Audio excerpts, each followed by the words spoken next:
Hi, hello, and welcome back to F1 Challenge VB. My name is Mephisto, and our epic journey through the history of Formula One continues today with the final round of the 1950 season, the Italian Grand Prix, which was held on the 3rd of September.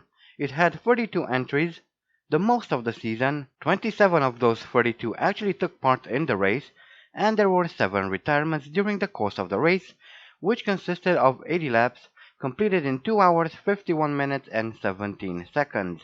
The lineup at the start of the race saw Fangio on pole, Ascari second, Farina third, Sanesi fourth, and Fagioli fifth. The race was won by Nino Farina. Second was shared between Serafini and Ascari with a gap of 1 minute 18.6 seconds. Luigi Fagioli finished the race in third, 1 minute 35.6 seconds behind the leader. Rosier was fourth, 5 laps behind, and rounding up the top 5 was Etan Celine, who was also 5 laps down. The fastest lap was posted by Juan Manuel Fangio, and he completed the lap in 2 minutes flat. Like with most circuits that carried on into the modern era, Monza 2 has some striking resemblance to its original layout, and the lap starts on a very long straight. Then we come into turn 1, which is Curva Grande, a slightly tighter right-hander compared to later iterations of the circuit. Then we come into Roggia, which is a sweeping left-hander rather than a chicane. Next we have the Lesmos. These two corners are virtually the same as they are in the modern era. Next we come into Curva del Seraglio, a very fast left-hand kink. Next is Via Leone, which will eventually turn into the now famed Ascari chicane. Finally we come into Curva Sud, which will eventually turn into our beloved Parabolica. From there we move on to the start-finish straight to complete the lap. Coming into Curva Grande on the outlap, I carry way too much speed, go very wide and hit that hay bale. Luckily, my car is intact, I have all 4 wheels, so I'm going to drive back to the pits, hopefully get it repaired and go out again. This is actually quite annoying, but that corner is so much tighter, and there it is, you can see I still have all 4 wheels, but yes, Curva Grande is so much tighter than it is in real life, and here I am coming again on my second outlap. Again I go very fast into that corner, a lot of oversteer, understeer, and crash into that hail bale again. This time unfortunately I lost my front wheel, so that is the end of qualifying. And here we are for the grid walk. We have Nino Farina on pole, second is Fangio, Rosier third, Ascari is fourth. Then in fifth we have Prince Bira, and there's a bit of lag. Fagioli is sixth, Bonetto seventh, Louis Chiron eighth, Reg Parnell holds ninth, Peter Whitehead is in 10th, Hampshire 11th, Serafini 12th, Cabantu 13th, Raymond Sommet 14th, 15th is held by Robert Manzon, followed by Kelly in 16th, Crosley is 17th, Philippe Tancerin 18th, 19th is held by Eugene Chabot, Cuff Harrison is 20th, Harry Schell is 21st, and our guy Andy Higgs is 22nd. So here we are at the final race of this season, and there's everything to fight for. Nino Farina is currently in second place in the standings, but if he wins this race or even finishes second and I don't score any points, he could still win the championship. And there we go, we are off, and there's already a yellow flag as cars struggle to get away from the grid. We see Harry Schell in front of us in his Cooper, and in front of him are the 2 Altas and the second ERA of Cuff Harrison. But yes, this race is going to be very, very important to pretty much everyone. Myself, Nino Farina, and Harry Schell could also potentially win the championship. As we come into Curva Grande, where we had a lot of problems in qualifying, we already see some cars retiring from the race. That's 2 cars already out of the race. Luckily, because there was a yellow flag and I came in quite slower, I didn't crash into anything. And now here's a replay of the start. Very slow off the line, but I was trying to be cautious not to hit anyone, not to damage the car. You cannot race without a car after all, so I want to try and keep it intact until the very end if possible. Didn't gain any positions yet, but hopefully soon. And this is Juan Manuel Fangio coming into Curva Grande, goes wide just like me in qualifying, crashes into that fence and loses his front left wheel. Next we have Caban 2, who's coming into Curva Grande, loses control of the car, smashes into that hay bale and loses his rear left wheel. Then it's Rosier in his Talbot Lago, loses control of the car. I can't talk again. And he retires from the race as well. This is Eugène Chabot coming into this left-hander, loses control of the car once again and decides to retire. And finally we have Crosley in the Alta coming into this right-hander and kind of gets stuck on those hay bales. Cuff Harrison gets himself free, but not Crosley, who retires. So, thanks to that, we already are in 15th, which is quite amazing. As we come around to finish the first lap of this race and start lap 2, we have Cuff Harrison behind us, Joe Kelly in his Alta around 1 second up the road, and there we can see him right now in front of us. Hopefully we'll be able to overtake him before we enter Curva Grande. It doesn't really seem like it, and we see a car at the side of the road there. It's one of the red ones, an Italian car. I'm not sure which one it is.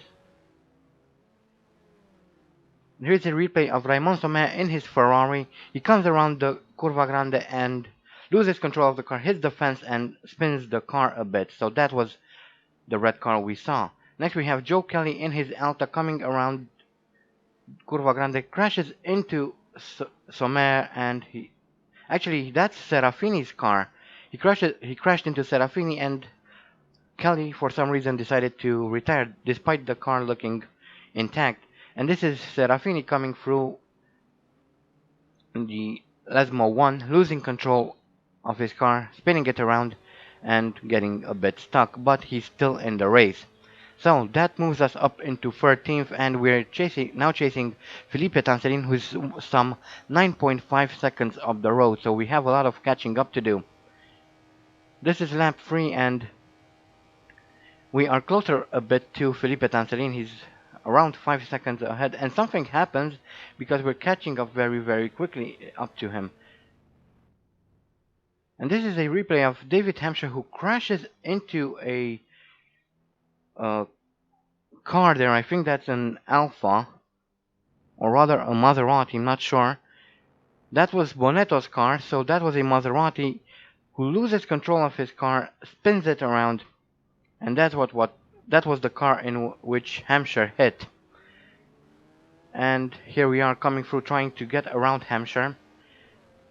So that moves us up into 9th, and Peter Whitehead is just in front of us. We'll try to make a move on the outside here, and we are through and chasing after Felipe Tancerin once again, who is 5 seconds up the road. This race is turning out to be quite interesting, and there we go, we pass Felipe Tancerin on lap 4, so we are now in 7th. 2 more places and we'll be in the points, which would be absolutely amazing. Lap 12, and we're chasing after Bira. We see him right in front of us, and we move up into 6th. That's perfect. One more place and we'll be in the points. That will be very welcome. And this is Louis Chiron coming through that fast left-hander, loses control of his car, and for some reason decides to retire from the race, despite the fact that his car doesn't seem damaged. I don't know what happened. Oh, that's what happened. An Alfa Romeo came and punted him from behind into the fence, and he lost his front left wheel, so that's why he retired. Anyway, because of that, we move up into 5th, so we are now in the points. That's 2 points if we finish the race in this position. Up in front of us is Harry Shellstom, around 1 second in front. So we will try to catch up to him as well, and we will, it seems, as we come into Curva Grande, make sure we slow down just enough to make the corner, not to crash into anything. However, a few hundred meters later, as we are coming through Lesmo 1, we can see Harry Shell challenging for position again into Lesmo 2, and Harry Shell takes 4th place away from us. But I'm sure we can catch him soon enough. And this is Cuff Harrison, Robert Manzon, sorry, coming into the pits for some reason. And as we know, the pits are bugged, so he will eventually retire. It's a bit annoying, especially since, as I said, I've turned off fuel consumption and tire wear, so I have no idea why the AI is still coming into the pits, but oh well, I guess. Meanwhile, we managed to climb back up into 4th by overtaking Harry Shell as we come through what will eventually become Parabolica. This is Curva Sud as it's known back then. This is lap 13, and now lap 14th, coming into Curva Grande. Again, I carried too much speed just as I did in qualifying. I slammed into that hay bale and lost my front left wheel. So this is the end of the race, and now I lost my front right wheel because I hit something, I'm not sure what. But this is the end of the race for us, unfortunately, and that's the end of the championship.